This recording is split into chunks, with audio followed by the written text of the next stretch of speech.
Hi, I'm Veronica, and welcome to my channel where I show you how you can deal with the effects of chronic stress, such as anxiety, chronic tension, and pain.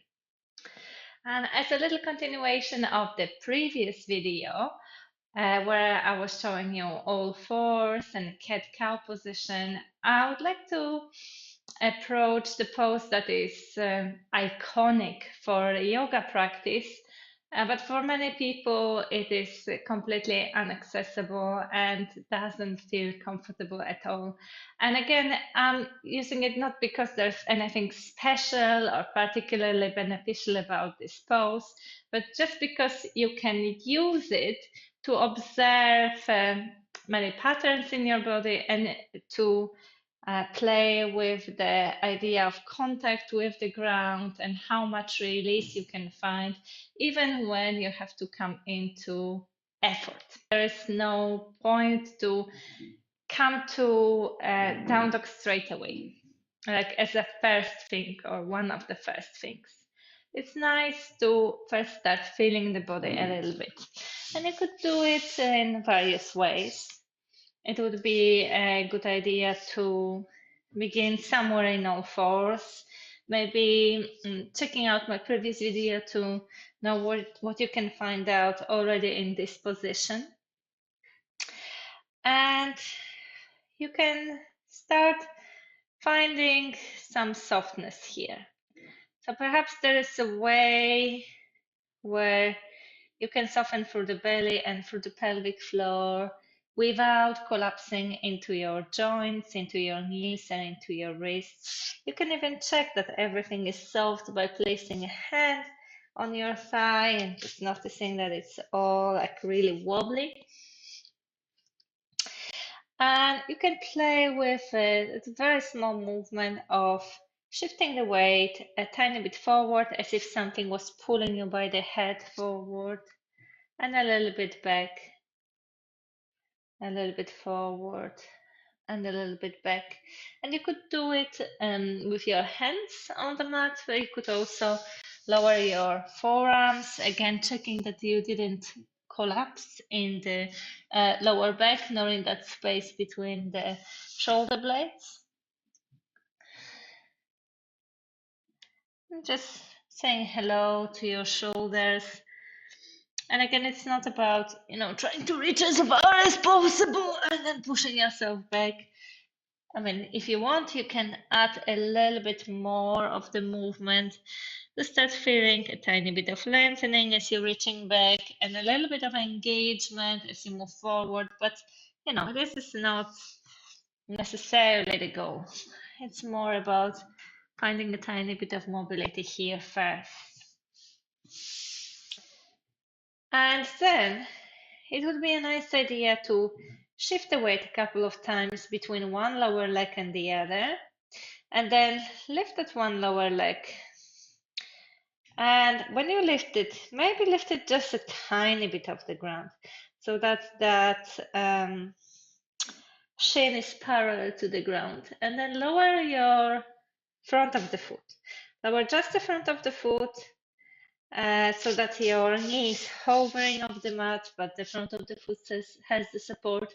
And just notice I haven't done that. So like one hip is not much higher than the other. They're almost even. It's just like a really small lift. And then imagine that your leg or your thigh bone could grow longer. What would have to happen for that knee to drop away?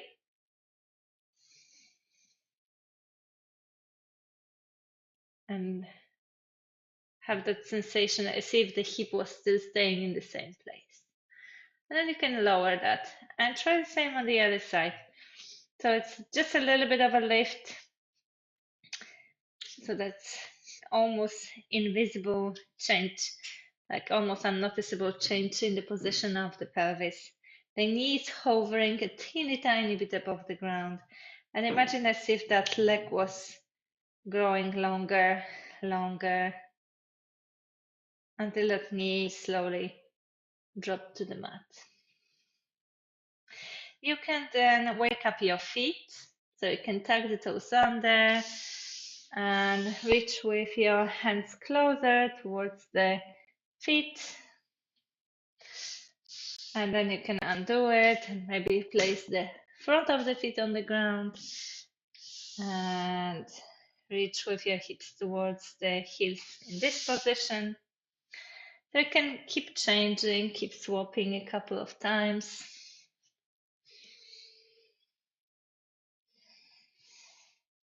You could also tuck the toes under the other way so that the toenails are touching.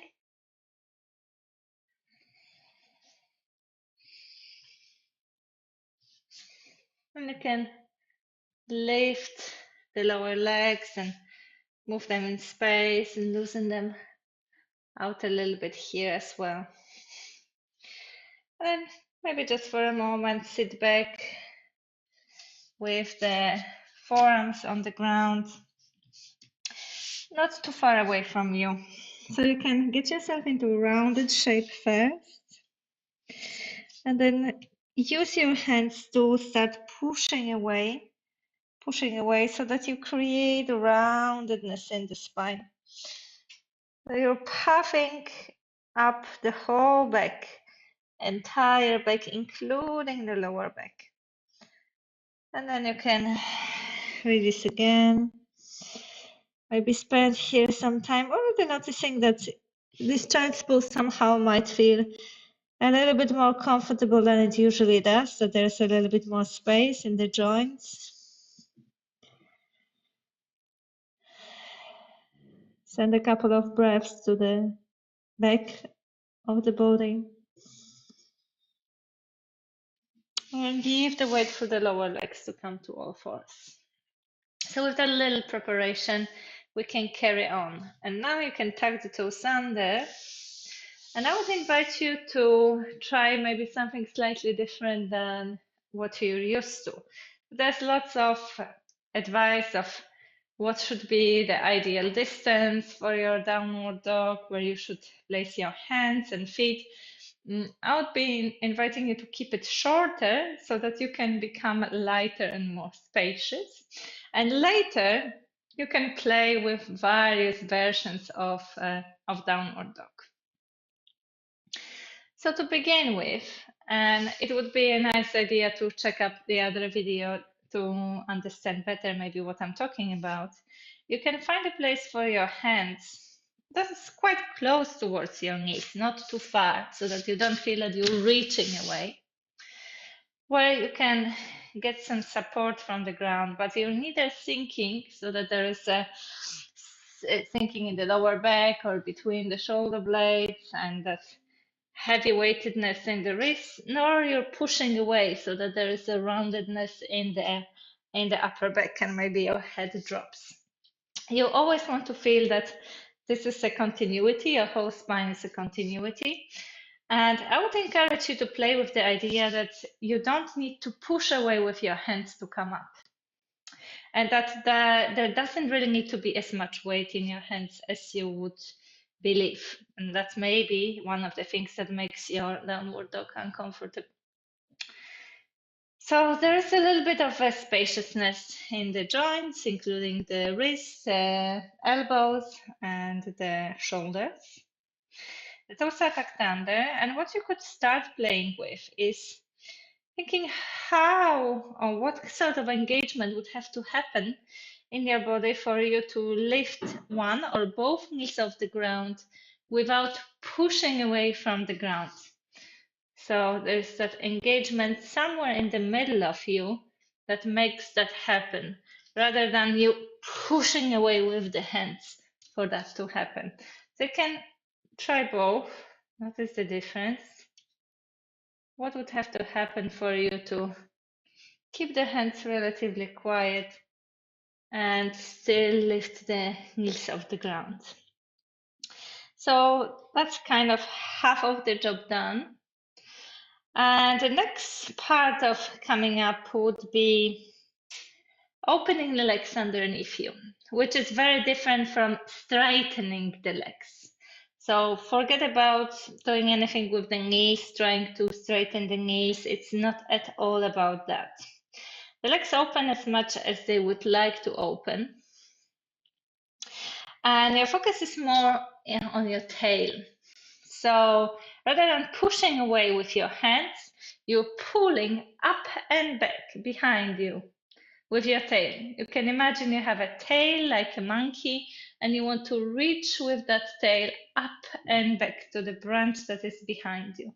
And the combination of that open and giving the weight through the feet and opening the legs underneath you and reaching with the tail up and behind will get you into that short down dog.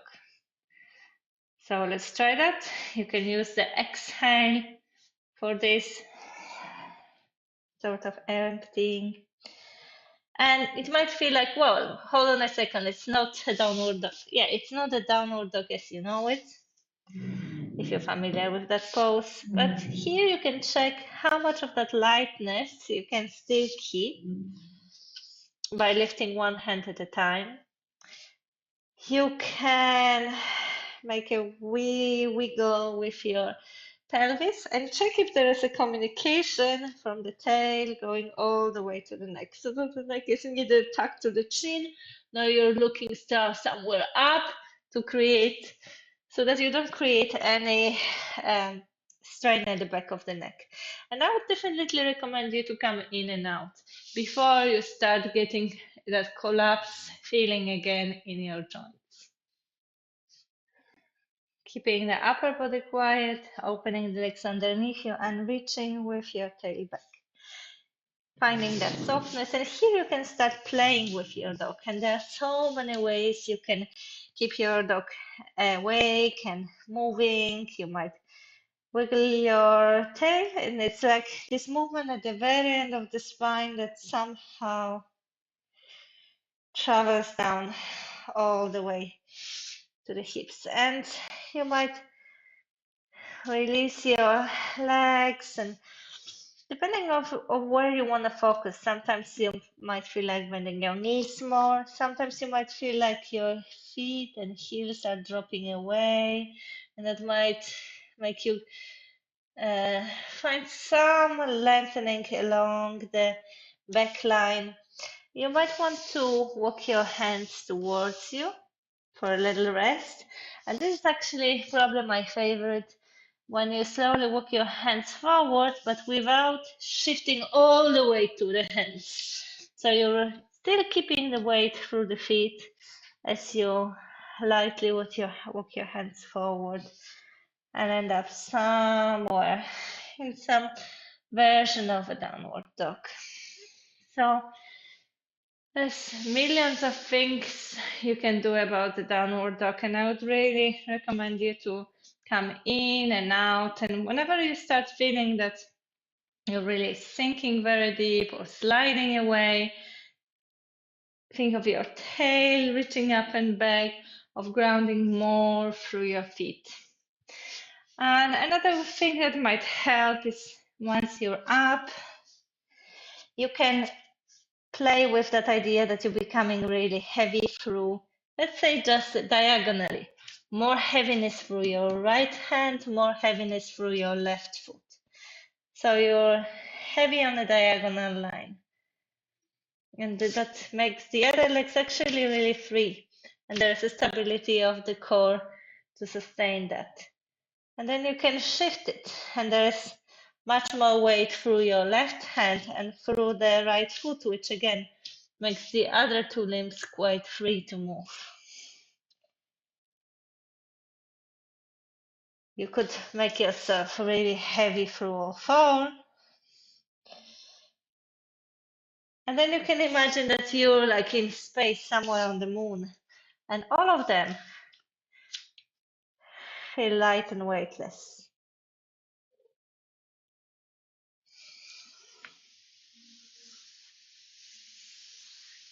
There's lots of ways you can explore it. You can find some extra movements. You don't really need to stay still in your downward dog. There's so many things to discover here. You might be sliding your heels from side to side and making that much bigger movement that travels through your pelvis and lower back. It might be interesting to bounce in this position, creating some extra release, sometimes very, very pleasant in your lower back. You might be waving your spine here.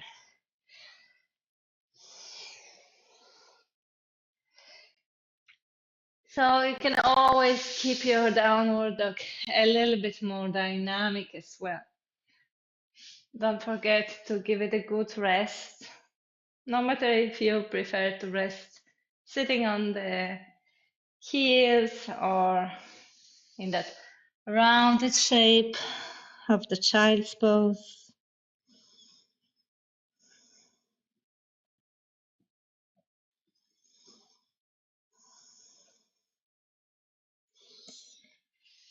And you might even imagine that there is this spaciousness, like little air bubbles in all your joints. Spaciousness in the joints of the fingers and in the wrists. Some spaciousness in the wrists, behind the knees, in the bend of the elbows, in the armpits. Some roundedness in your lower back, so that it can accommodate big air bubbles in your groin. And how would be this kind of spacious downward dog look like with that extra air bubbles in all joints? Millions of options here and plenty of ways to come out of your downward dog as well. It might be by dropping the knees, it might be by walking back to the forward fold, squatting. Unlimited options. And of course, you can play with the body proportions, with making your dog really long, what it would take to sustain it, or making your dog really wide. Or maybe the legs are wide and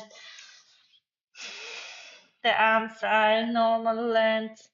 You know, there's so many things that you could potentially do with your dog. You could have your heels together and toes out, or your heels out and toes in.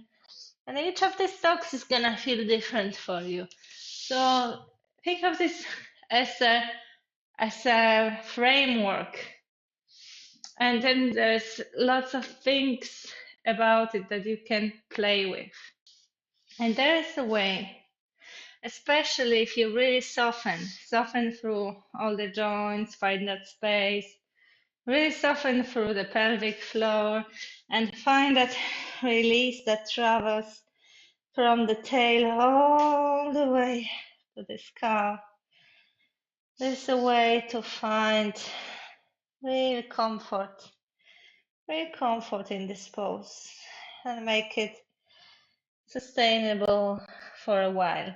But it will never be for too long. So I hope it encourages you to think out of the box, to experiment, and especially play with that relationship with the ground, with the idea of push and pull, and finding more softness in the body, realizing that it's not when you engage more, but actually when you soften more, that the pose becomes more sustainable. So if you enjoyed this video, don't miss another one. Don't forget to subscribe and hit the notification, that bell button. If you'd like to work with me, you can check out my website withmeta.eu. There are plenty of master classes, regular classes, and longer programs that you can choose from. Have a lovely week. Thank you.